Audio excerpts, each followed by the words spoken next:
Unaware his wife secretly paid for his medical degree, husband abandoned her and their triplets for a richer woman. What she did next crushed him. He didn't just insult her.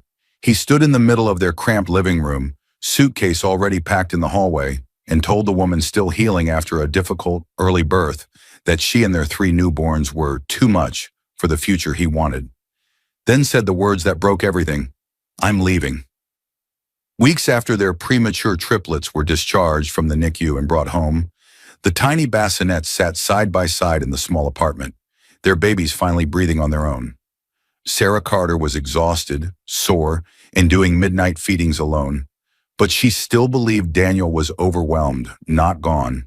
Instead, he crossed his arms, avoided her eyes, and showed her exactly who he had become. "This life is suffocating," he said, gesturing at the apartment and the sleeping babies. "I didn't work this hard to drown in diapers and debt. Vanessa understands me. She elevates me. You don't, and you never will."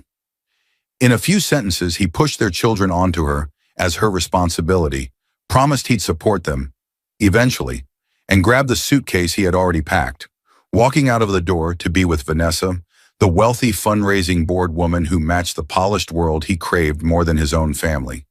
He thought he was trading up. He thought he was leaving behind a dependent wife who gave nothing. He thought no one knew how he really got that white coat.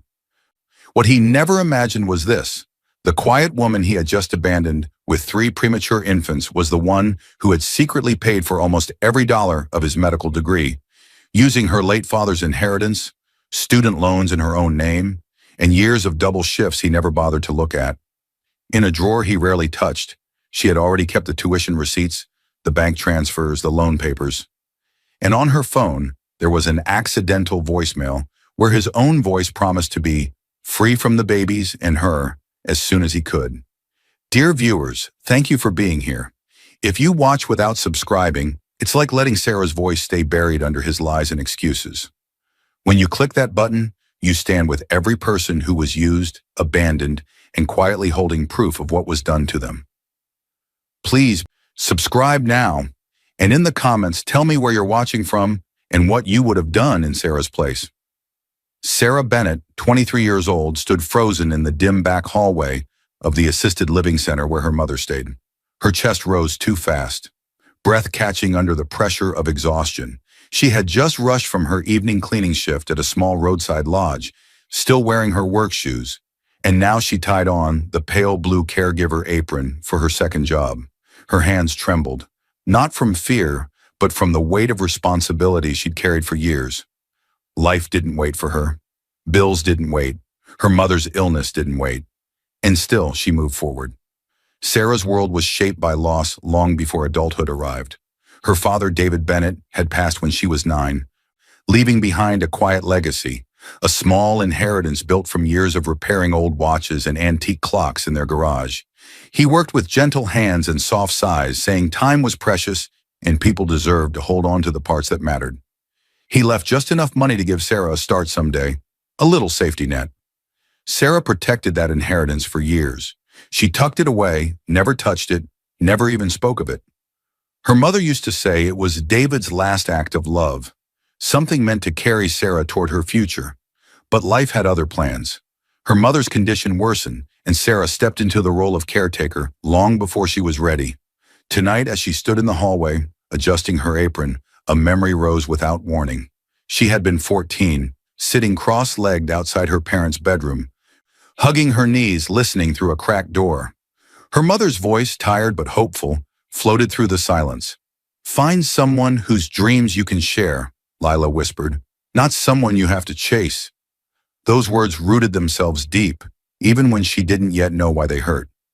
Years later, at 23, juggling 2 jobs, with a mother depending on her and a tiny inheritance she guarded like a fragile treasure, Sarah clung to that memory in the quietest moments of her day. When her shift ended that night, she stepped outside into the cool air and exhaled slowly. Her muscles finally loosened. That's when she saw him. Daniel Carter, 24. Tall, hair slightly messy like he had run a hand through it too many times, a worn book bag on his shoulder. He worked weekend night janitor shifts at the same facility, while taking pre-med and science classes at the community college nearby, trying to keep up with tuition he could barely afford. His face, though handsome, carried a heaviness that didn't belong to someone his age. His smile tried to appear light but cracked around the edges. "Rough night?" Sarah asked, noticing the slump in his shoulders. He laughed softly, but the sound lacked warmth. "More like rough life." They walked toward the bench outside the entrance. She had known him for a few months, a passing friendship born from shared exhaustion and the small comfort of understanding. Tonight he looked different, not just tired, shaken. He held a letter in his hand, the envelope crumpled. He hesitated, then let her see it. "Rejected," he whispered. Her eyes softened. "Again," he nodded. "They said there's no financial package for me. The medical program accepted me if I can pay, but I can't clear the tuition. Without money, they'll give my spot to someone else next semester." Then something unguarded slipped out of him, something raw. "I just want a chance to prove I'm not a nobody." The words cracked open more truth than he usually allowed, and Sarah listened, because Daniel, as she learned over time, carried his own scars. His father left when he was a boy, disappearing in the middle of a winter night without goodbye. His mother worked herself into silence, always exhausted, always worried, never present. Daniel grew up believing he had to earn love, achieve enough, become enough, impress enough, or he would be left behind like before. His obsession with success wasn't pure arrogance, it was survival. Sarah understood that kind of survival far too well. She began to see the parts of him he tried to hide, the fear of failure, the desire to prove himself, the hope for something bigger. And somewhere in her chest, a quiet answer formed. She wanted to help. Weeks passed. They grew closer. Their talks stretched late into the night in staff rooms and on quiet benches, both of them clinging to a strange comfort in each other's company. She learned how badly he wanted to be a doctor, not for praise alone, but to escape the life he grew up in, to finally feel worthy. Then came the evening that changed everything. He sat at her small kitchen table in the tiny apartment she rented near the assisted living center. His hands shook as he held another letter from the medical program's financial office. His voice broke just slightly. "They extended the deadline," he said, "but only if I pay the first year's tuition up front. I can't even get loans approved without a cosigner. I don't have anything. No one." He stared at the page, eyes glassy. "I don't know how to keep going. I keep thinking if I could just get in, everything would change. But I can't afford it. I'll never be anything." Sarah looked at him, and her mother's whisper echoed again, older now, wiser in its warning. "Find someone whose dreams you can share." She wanted to share his, not chase him, not lose him, not see him crumble. So later that night, when Daniel left, she walked to the small wooden box her father left her. Inside were the bonds, the saved funds, the inheritance she had kept untouched for over a decade. She opened it slowly, ran her fingers over the papers, felt the weight of sacrifice forming long before she realized its cost. The following week, she went to the administrative office at the medical program. Alone, quiet, determined. She explained that Daniel had been accepted but couldn't secure the funds. The administrator hesitated. Policies, deadlines, rules. But money spoke in ways emotion couldn't. Sarah used her father's inheritance, secretly. She agreed to take additional student loans, in her own name. She signed the tuition paperwork as the primary payer and financial guarantor. Secretly, they reinstated Daniel's place on the condition the payments kept coming from the same account. Daniel never knew. She never told him.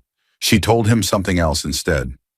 "A scholarship came through," she said with a gentle smile. "Some private donor support. They said it's for students from difficult backgrounds. They applied it to your account directly." And he believed her, because he needed to. But as the ink dried on the forms, a shadow rose behind her choice. A shadow that would one day walk away from her, long before the cost of her devotion was ever repaid. And in that moment, something small and silent shifted, something that would echo loudly in the next part of their lives. Sarah jolted awake to the sharp buzz of her alarm, her body aching from a late shift the night before. For a moment, she didn't even remember falling asleep.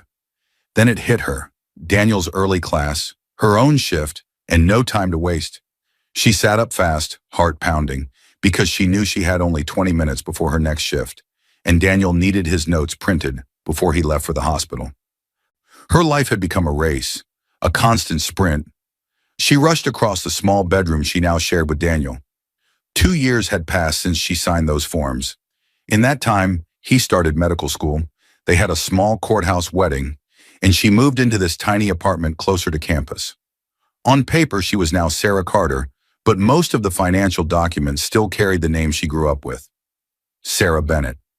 She pulled on the same uniform she washed the night before. Her hands shook as she tied her shoes. She wasn't shaking from fear. She was shaking from exhaustion, from doing too much, from giving too much, from wanting a future she hoped they would one day share. But she kept moving. She always kept moving. When Sarah stepped into the kitchen, Daniel was already there, head bent over a medical textbook he bought secondhand. He had dark circles under his eyes but an ambitious glow in the center of his stare. He looked up at her as she slid his printed notes across the table. "Sarah, thank you, really." His voice was warm, grateful, almost tender. Moments like these kept her going. Their early marriage was simple at first. Small apartment, big dreams, endless nights that blurred into mornings. She worked at the assisted living center during the day and at a local lodge in the evenings. Some weekends she still picked up cleaning shifts just to keep up with the tuition payments and interest on the loans in her name. Sometimes she slipped out of work early to hunt down used medical textbooks for Daniel. Older editions, highlighted by strangers, but still helpful. She brought them home like treasures. Daniel would kiss her forehead and say, "When I become a doctor, I'll take care of everything. You won't have to work like this forever, I promise." She believed him. She wanted to, but slowly something else crept in, quietly, almost too soft to notice. One evening, while walking home together after Daniel's study group, he paused near a sleek car parked on the street. The polished surface reflected streetlights like a mirror. Daniel stared at it too long, his eyes lingering on the leather interior, the clean shine, the expensive badge on the front. "Doctors deserve a better life than this," he said with a laugh, as if he were joking. But it didn't sound like a joke.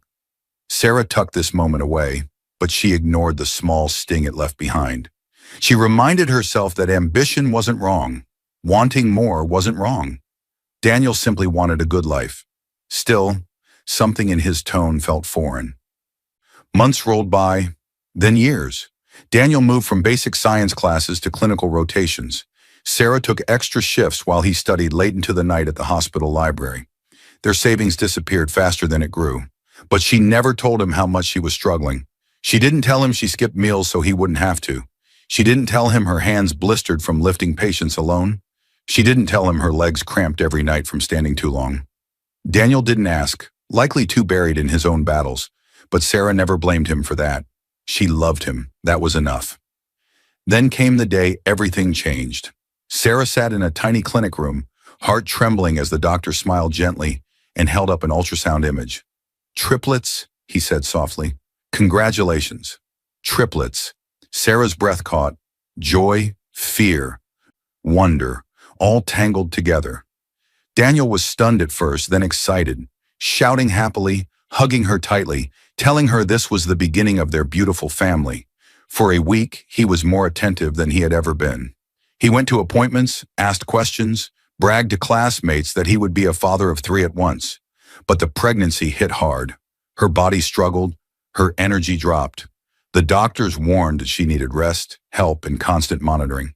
She needed support, real physical support. Daniel promised he would be there, every appointment, every step. And at first he was. But soon, things changed again. Daniel's hospital responsibilities grew more demanding as he approached graduation and prepared for residency interviews. He came home later, claiming he was studying with classmates or staying for extra rounds. Sarah pushed through her swelling feet and aching back alone most days, telling herself it was temporary. She told herself love just required sacrifice. Then came the night that should have been forgettable, but wasn't. Sarah was sitting on their couch, sorting baby clothes someone from her job donated. She looked up as Daniel entered the apartment, distracted, expression tight in a way she hadn't seen before. His phone buzzed. He glanced at the screen so quickly she almost missed it. A single line flashed before he turned the phone face down. "Dr. L, you coming tonight?" His jaw clenched. His shoulders stiffened, and he slipped the phone into his pocket with a careful, practiced motion. Something cold crawled into Sarah's chest. She didn't say anything. Not yet. But the question formed silently inside her. Who was Dr. L? And why did Daniel look guilty? He kissed her forehead, said he needed to review cases with some residents, and walked into the bedroom.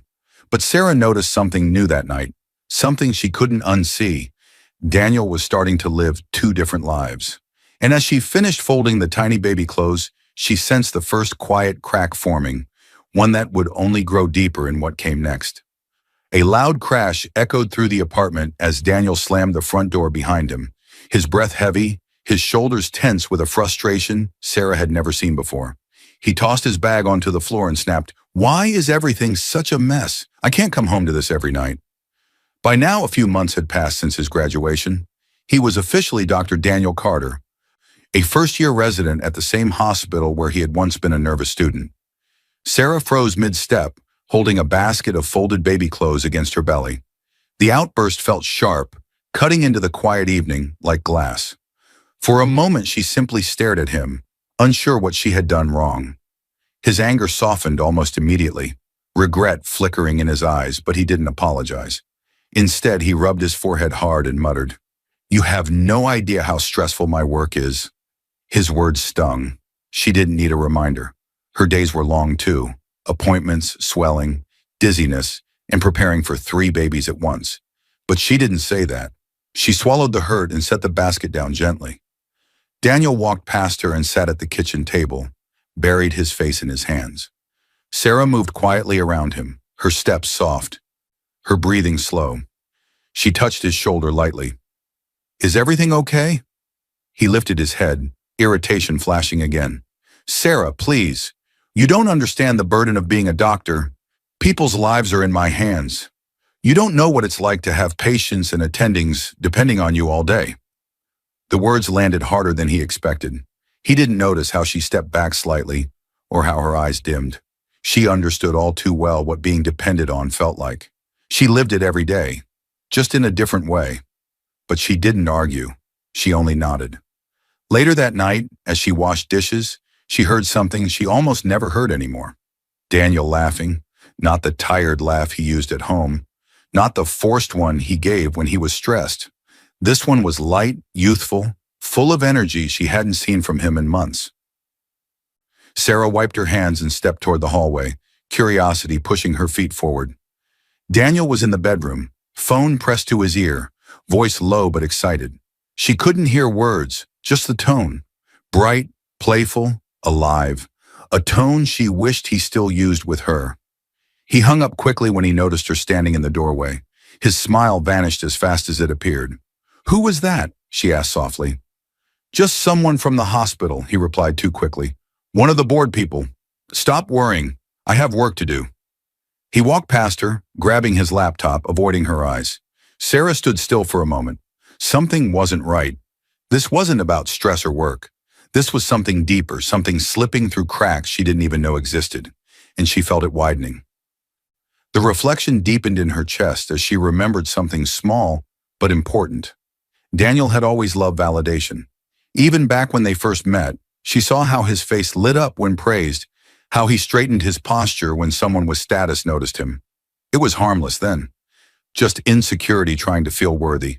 But now, surrounded by doctors, nurses, wealthy donors, and polished professionals, that old need for approval had room to grow, and Sarah sensed it growing too fast.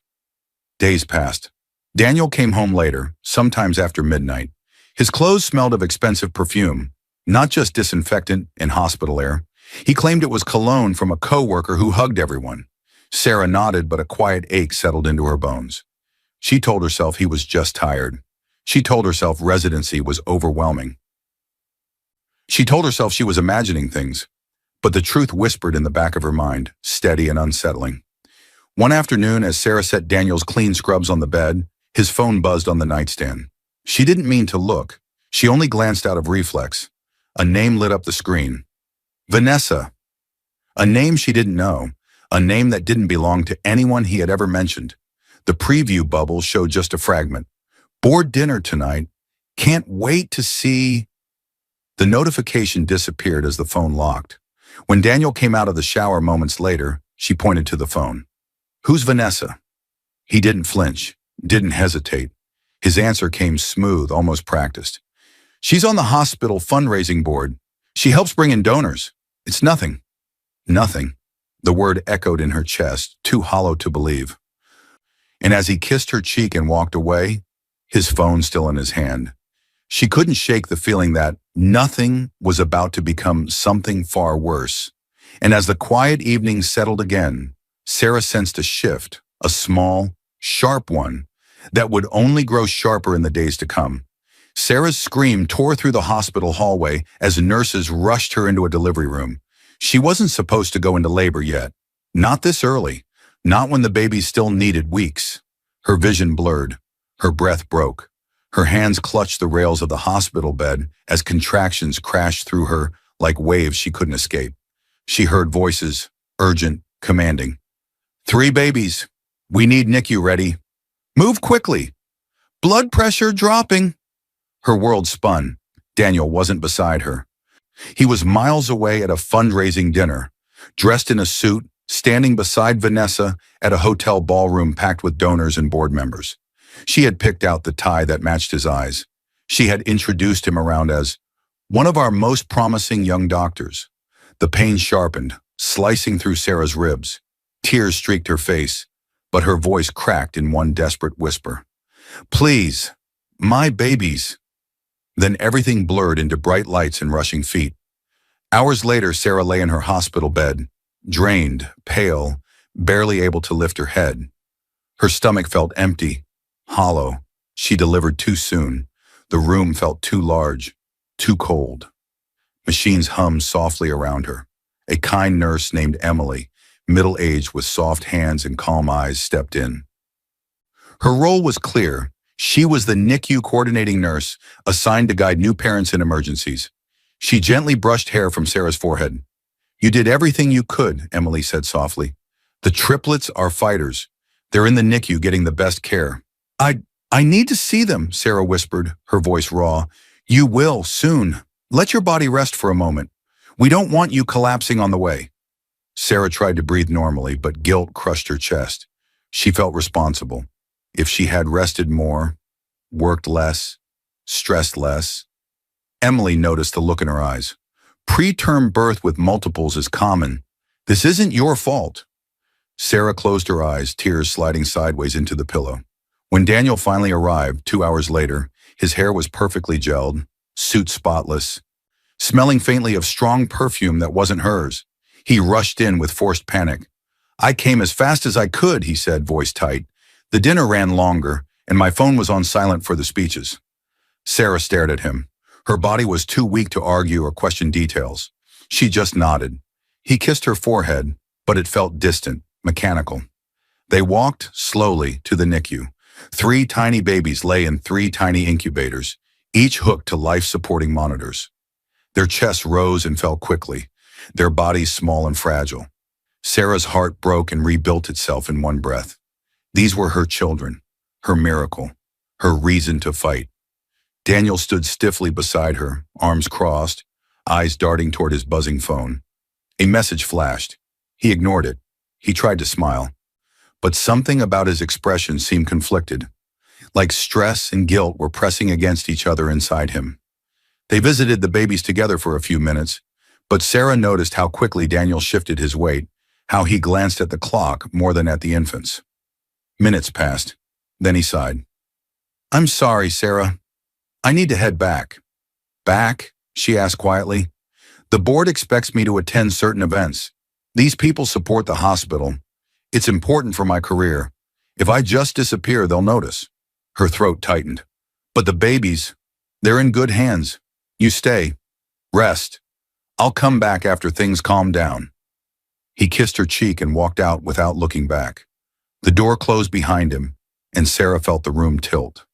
Fear, love, exhaustion, and loneliness pressed down until she could hardly breathe. Days turned into a routine she didn't expect. Sarah, moving slowly but with fierce determination, spent hours in the NICU, whispering to each baby, learning their tiny faces and fragile rhythms. She pumped milk, wrote their names on little cards, and memorized every beep of every monitor. Daniel visited less and less. Late shifts, he said. Board meetings, he said. They need me, he said. But each excuse cut a new wound in her heart. One evening, after a long day at the NICU, Sarah returned to her hospital room alone. She sat with her hands on her stomach, remembering how she imagined motherhood. A warm home, a supportive husband, a strong family. Instead, she felt abandoned, just like Daniel had been as a child. A memory flashed. Daniel telling her how his father left right after he was born, how his mother cried in the kitchen for weeks, how he learned early that when stress came, people ran. Was he running now? Before she could answer that terrible question, her phone buzzed with a voicemail notification. She frowned. She hadn't made any calls. She pressed play. Daniel's voice filled the room, soft, warm, gentle in a way he hadn't spoken to her in months. I miss you too. And yes, I'll tell her soon. In the background, she could hear faint music and clinking glasses, sounds of the same kind of dinner he had just left. It hit her in one sharp realization. He must have dialed her by accident while calling someone else. The call went to voicemail and recorded what he thought was a private moment. Sarah froze. Tell who? What? Her heart stopped mid-beat. That message wasn't meant for her. And as the phone slipped from her hand, Sarah sensed the truth moving closer. Quiet, sharp, and ready to cut. Weeks after the triplets were finally discharged from the NICU and brought home, Daniel slammed the apartment door so hard the walls shook. Sarah, holding one of the babies against her shoulder, flinched as the noise ripped through the quiet space. The triplets stirred in their bassinets, tiny bodies trembling at the sudden shock. Daniel didn't stop to check on them. He didn't even glance their way. He stormed into the living room with an expression Sarah had never seen before. Cold, sharp, rehearsed. Sit down, he said, not a request, a command. Sarah felt her stomach drop. Something dark filled the air around him. She gently placed the baby back into the bassinet and took a seat on the edge of the couch. Her hands shook. Her breath thinned. Over the past days, he had been more distant than ever. Late nights, vague explanations. A suitcase that had moved from the back of the closet to the hallway. Because it's easier for call shifts. She wanted to believe him. She wanted to believe the voicemail she heard had been a misunderstanding. Now she wasn't so sure. Daniel did not sit. He stood above her like a judge delivering a sentence. We need to talk, he said, voice flat. I'm leaving. Her heart stilled. For a moment, she didn't understand what the words meant. Leaving? Leaving where? Leaving for how long? The babies were barely out of the NICU. She was still healing. This wasn't real. It couldn't be. What? What do you mean? She whispered. Daniel crossed his arms, avoiding her eyes. I can't do this anymore. This life, he gestured toward the cramped apartment, the bassinets, is suffocating. You and the babies. It's too much. I feel trapped. The words hit her like a strike to the ribs. She blinked, trying to understand the man standing in front of her. He wasn't the Daniel she married. He wasn't the man who promised to take care of everything. He wasn't the man she secretly funded through medical school. Her voice cracked. We're your family. He scoffed, a hard, bitter laugh. Family? Sarah, I didn't work this hard to end up stuck here, drowning in diapers and debt. I'm a doctor now. I have options. I deserve better than this. Her chest tightened painfully. What world is better than being with your children? Daniel finally looked at her. His eyes were cold and distant. Vanessa understands me, he said. She elevates me. The name stabbed through her like ice. Vanessa, the woman from the fundraising board, the woman behind the late-night messages, the woman whose voice she imagined on the other end of that mistaken voicemail, the woman with power, wealth, connections, the woman who could introduce him to the elite world he always craved, and the world Sarah could never give him. Sarah's breath trembled. Are you seeing her? He didn't even have the decency to hide it. Yes. The word dropped like a hammer. Her knees weakened. Her pulse raced in her ears. She tried to speak, but her voice choked on grief. Daniel continued, almost proud now. Shame nowhere in sight. She believes in my potential. She sees what I can become, and she actually fits the life I deserve. She moves in the same circles as the board. She's not embarrassed to want more. Every sentence cut deeper than the last. He stepped closer, lowering his voice to a cruel whisper. You don't, and you never will. Her vision blurred with tears, not because he chose another woman, but because he discarded their children just as easily. Daniel, she whispered, glancing toward the bassinets. They're your babies. He shrugged. They're your responsibility. You're better at home stuff anyway. I can't waste my career on midnight feedings and crying. I'm meant for more than this. Sarah's whole body trembled. And me? You'll survive, he said bluntly. You always do. You did before me, you'll do it after. You're tough, Sarah. She stared at him, barely breathing. He didn't appreciate her sacrifices. He didn't remember how she worked double shifts for years. He didn't know she paid for his entire education from her father's last gift. He didn't know because she supported him in silence, believing he would someday return that love. She saw then that he never understood devotion. He only understood validation. Daniel ran a hand through his hair and exhaled sharply. Look, don't make this ugly, Sarah. You'll be fine. I'll support the kids. Eventually, once things settle and my reputation is stable. The cruelty in that last word gutted her. Eventually, like her children were an afterthought, like she was a burden, like their whole life together was disposable. He grabbed the packed suitcase from the hallway, one he must have prepared earlier in the week, and headed for the door. She stood on shaking legs. Please, don't do this. Don't leave us like this. They need their father. You said you'd never be like yours. He paused just long enough to look back. His face hardened. I already told Vanessa I'm leaving. She's expecting me tonight. Don't embarrass me by making a scene. Embarrass him, not hurt him, not break him, not betray him. Embarrass him. And with that final blow, he walked out of the apartment without looking back. The door closed behind him with a painful finality. Sarah collapsed to her knees, the baby's soft cries echoing her own silent heartbreak. Her chest ached so fiercely she nearly couldn't breathe. But even through the storm of emotion, one truth rose, sharp and undeniable. He had traded them for wealth, for status, for someone who fed the insecurity he hid beneath ambition, and he believed she would stay quiet. But he had no idea what she knew, what she held, or how far she would go to protect her children. And as Sarah wiped her tears, something inside her shifted, something that would soon awaken a strength Daniel never imagined she possessed. All three babies were crying at once, high, thin, desperate cries that pierced the silence of the small apartment. Sarah stood in the center of the living room, trembling from exhaustion, holding one baby in her arms while the other two wailed in their bassinets. Her hands shook so badly she almost dropped the bottle she was preparing. Tears streamed down her face without permission. She tried to shush them, whisper to them, rock them, but her body felt too weak, too broken, too overwhelmed to keep up. She hadn't slept more than an hour at a time since Daniel left.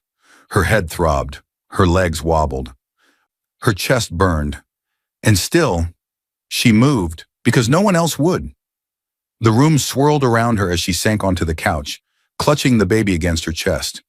Her shoulders shook with silent sobs she tried to swallow. She didn't want the babies to feel her fear, but the pain inside her was too deep to hide. After what felt like hours, the babies finally fell asleep, one by one. The apartment became painfully quiet.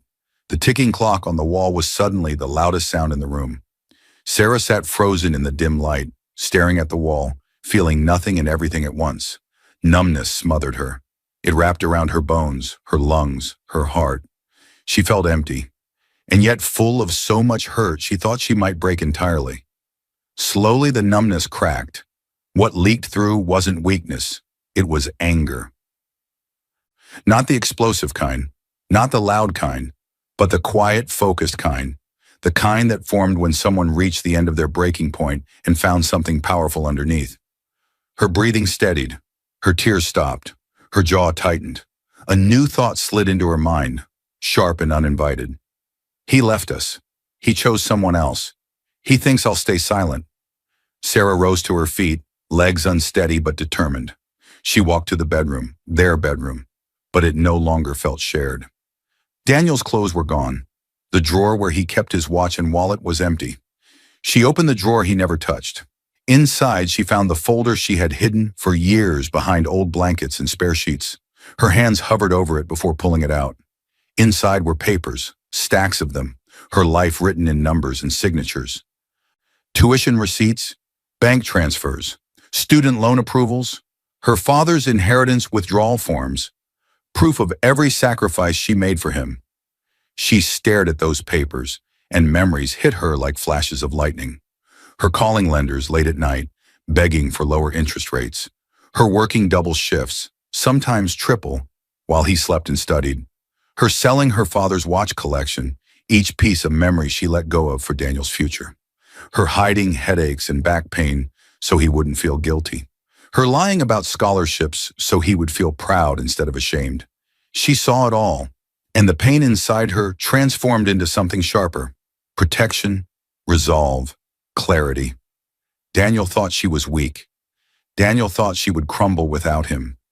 Daniel thought leaving her with 3 babies would break her. He didn't realize she held the very foundation of his entire career in her hands. A quiet voice rose inside her. I built him, and now I can destroy everything he built on top of me. Sarah didn't know anything about revenge. She didn't know much about the law. She didn't know how far she would need to go. But she did know this. She wasn't alone. The next morning, while the baby slept, she called her closest friend, Melissa, a co-worker at the assisted living center. Melissa had always been blunt, protective, the kind of woman who noticed things Sarah pretended not to see. When Melissa arrived and saw the papers spread across the table, her eyes widened. Sarah, he didn't know about any of this? She asked. Sarah shook her head. He still thinks some donor scholarship saved him. And he left you with 3 newborns? Melissa's voice cracked with fury. Sarah's whisper was barely audible. He said he deserved better. That was the moment something shifted in Melissa's expression. She placed a firm hand on Sarah's shoulder and spoke with a steady, controlled voice that cut through the fog. Sarah, you need a lawyer. Sarah froze. A lawyer? The word felt too big, too serious, too final. Lawyers meant battles, courtrooms, documents she didn't understand. Melissa tightened her grip, eyes locked on hers. You have proof, you have truth, and you have 3 babies who deserve justice. Find a lawyer, now. I'll help you. We'll start with someone who knows family law and money. Sarah swallowed hard, fear and strength twisting inside her like tangled threads. A lawyer. A battle, a future she'd never expected. And as she looked back down at the folder full of receipts and forms, something inside her whispered, this is only the beginning. And as the folder snapped shut, Sarah sensed the next step forming, quietly, powerfully, waiting for her to take it. The room felt too bright, too sharp, too awake for someone who barely slept. Papers, folders, and law books lined the shelves. A large wooden desk sat in the center, and behind it stood Ethan Clark, a calm, well-spoken man in his late 30s, known for helping families in crisis. His reputation was strong, his record stronger. Melissa had insisted he was the right person. He looked up as Sarah entered, and something in his expression shifted the moment he saw the heavy folder in her hands, like he could already feel the weight inside it. Come in, he said, voice steady. You must be Sarah. She moved carefully, almost timidly, as if she were stepping into a world she didn't belong to. She sat down, hands trembling slightly as she placed the folder on the table between them. Ethan opened it. Tuition receipts, bank transfers, loan approvals in her name, inheritance withdrawal slips signed by her, proof she had paid for every step of Daniel's path to becoming a doctor. Ethan's eyebrows rose slowly, then higher still.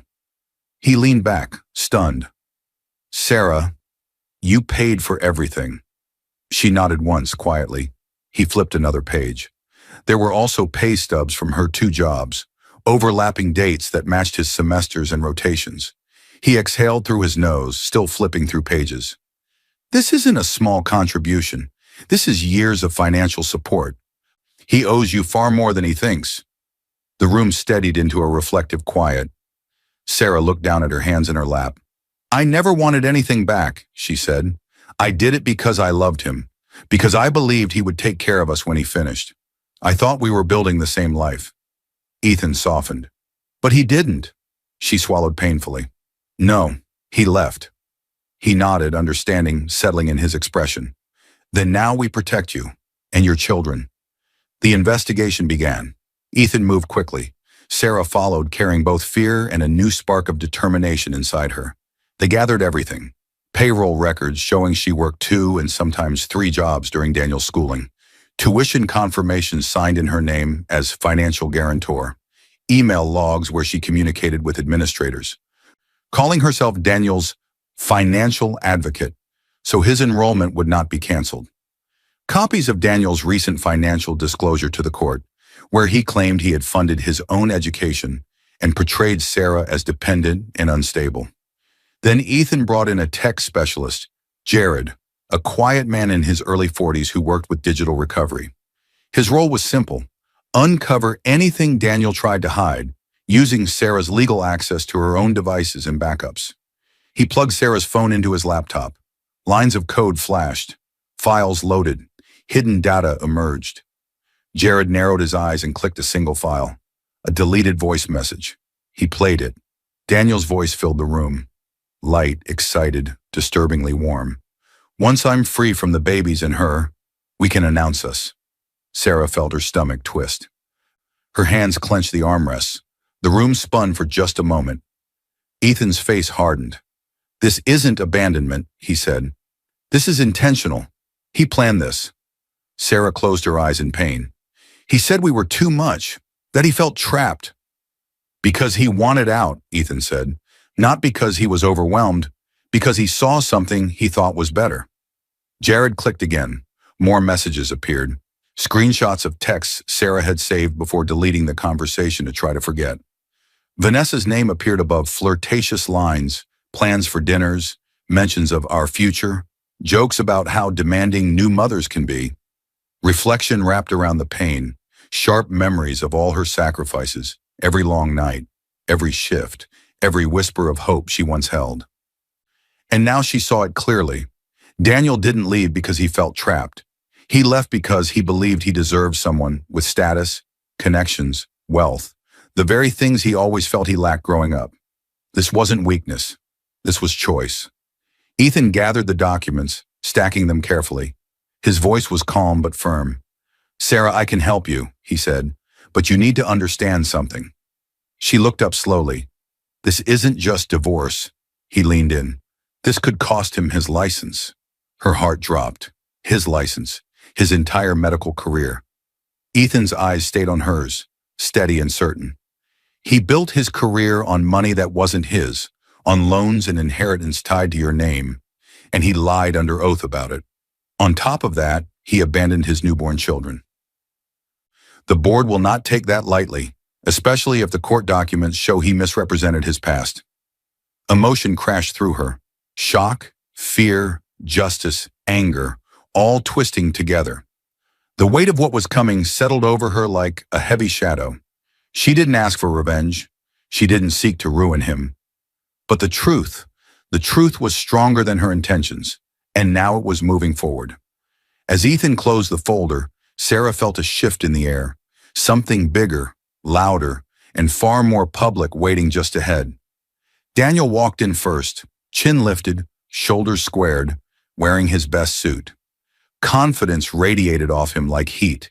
He didn't look nervous. He didn't look ashamed. He looked proud, like a man arriving to win. Beside him stood Vanessa, dressed in sharp elegance, her hand hooked around his arm. Her posture was polished, her expression controlled. She believed she was walking beside a rising star, not a man with secrets hanging over his head. The room buzzed with quiet whispers. A few hospital board members sat near the back, observing, because the ethics committee had already heard rumors. Court reporters adjusted their equipment. Even the judge, an older woman with sharp eyes, seemed prepared for a complicated case. And then Sarah entered. She moved slowly, carefully, holding a thick binder against her chest. Her lawyer, Ethan, walked firmly beside her. No dramatic outfit, no jewelry, just a plain dress that fit her new life. Practical, simple, honest. But Daniel saw none of that. He only saw someone he believed he had already defeated. He leaned toward his attorney and whispered something smug. Vanessa smiled, her fingers tightening on his arm as if she already saw their victory. The judge tapped her pen. "Let's begin." Daniel's attorney rose first, speaking with smooth confidence. "Your Honor, my client, Dr. Daniel Carter, has been burdened with an emotionally unstable spouse. She has been financially dependent on him for years. She created a home environment filled with stress he could not reasonably manage while pursuing a demanding medical career." He gestured toward Daniel as if introducing a hero. "Dr. Carter has shown responsibility. He has shown dedication. He has supported his wife and 3 children to the best of his ability, while she refused to contribute financially." He let the words hang. "She contributed nothing. She lived off my client." Ethan stood. "Your Honor, that is factually false, and we have proof." The judge nodded. "Proceed, Mr. Clark." Ethan walked to the judge's bench and placed the binder down. Thick, heavy, filled with years of sacrifice. He opened it slowly. "Your Honor," he said, voice steady, "my client, Sarah Carter, born Sarah Bennett, paid for 87% of Dr. Carter's medical education." Gasps rippled through the room. Daniel's smile faltered. Ethan lifted the first set of documents, tuition receipts, signed by Sarah Bennett, dated across his entire medical program. These payments came from her personal inheritance, funds left to her by her late father. He placed them on the judge's desk. Next came the bank statements. These showed direct transfers from Ms. Bennett's account to the university over several years, matching each semester's tuition. Then student loan documents, all approved under Sarah Bennett's name, not Dr. Carter's. She is the primary borrower. He is not listed anywhere. The judge's eyebrows lifted slowly. Daniel's attorney shifted uncomfortably. "Your Honor, these payments could have been voluntary." Ethan cut him off with another document. "Voluntary financial support is not the issue. Fraud is." He laid down a financial affidavit Daniel had filed for this very case, one stating he had paid his own way through medical school and that Sarah had never contributed. "And this," Ethan continued, "is an attempt to falsify court records." Whispers erupted. The judge leaned forward sharply. Daniel's face drained of color, but Ethan wasn't finished. "Additionally," Ethan said, "we submit Exhibit F, a recovered voicemail left accidentally by Dr. Carter on my client's phone." He clicked a small speaker on the desk. A familiar voice filled the room. Daniel's voice. "Once I'm free from the babies and her, we can announce us." Vanessa's head snapped toward Daniel. Her eyes widened. Her hand slowly slid off his arm. Another recovered line played from a different message. "Don't worry, she'll never fight back. She needs me." Sarah's throat tightened. The room felt too small, too charged, but she stayed still, strong, present. Daniel stood abruptly. "That was taken out of context." Ethan didn't flinch. "There is no context in which abandoning your 3 premature infants is justified, Dr. Carter." The judge slammed her gavel once. "Sit down." Daniel sat, shaken. Vanessa rose from her seat and stepped away from him. She looked at him as if seeing him for the first time. Cold, angry, betrayed. "You told me she was crazy," she whispered. "You said she used you. You said you paid for everything." Her voice carried across the courtroom. Daniel reached for her, but she pulled away sharply. The room exploded in murmurs. Ethan closed the binder and faced the judge. "Your Honor, the evidence is clear. Dr. Carter benefited from Ms. Carter's sacrifices, lied about it under oath, and attempted to abandon his family for personal gain. He used his professional image to manipulate the situation while hiding the true source of his success." The judge lifted her chin, eyes fixed on Daniel. "Dr. Carter," she said, voice cold and authoritative, "these documents will be forwarded to the medical board and the hospital's ethics committee. We will be reviewing this for possible professional misconduct and perjury." Daniel's face collapsed, his career, his image, his future, all slipping through his fingers in one breath. And as the courtroom fell silent, a new fear crept into Daniel's eyes, one that would grow even deeper in what came next.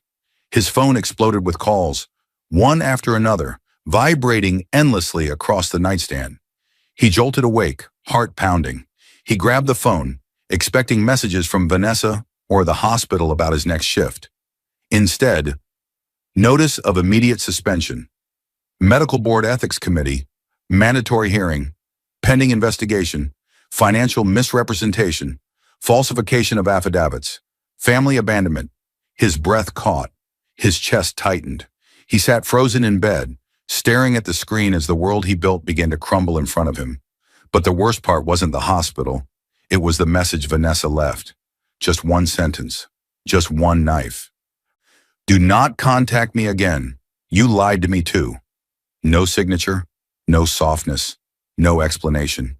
Everything inside him dropped. He scrambled out of bed and turned on the TV, hands shaking. There it was, a local news segment, a short but brutal headline. Local doctor under investigation for misusing spouse's funds and abandoning premature triplets. His picture appeared beside the headline, smiling, confident, wearing the same suit he wore on his first day of residency. The reporter mentioned the courtroom proceedings, the forwarded documents, and the pending board investigation. His stomach twisted violently. He wasn't in control anymore. He rushed to call coworkers. No one answered. He texted friends. All left him on red. He called Vanessa. The call rang once, then went straight to a blocked notification. His social world, once full, once admiring, now evaporated in minutes. Daniel stood in the middle of his small rented condo, staring at the walls as silence crept in. The place suddenly felt temporary, flimsy, like a hotel room he was never meant to stay in. He remembered the first time he walked into a hospital as a student. How proud he felt. The white coat ceremony, the applause, the certainty that he had finally become someone. He remembered Vanessa telling him he was destined for bigger things. Her smile, her encouragement, her promises.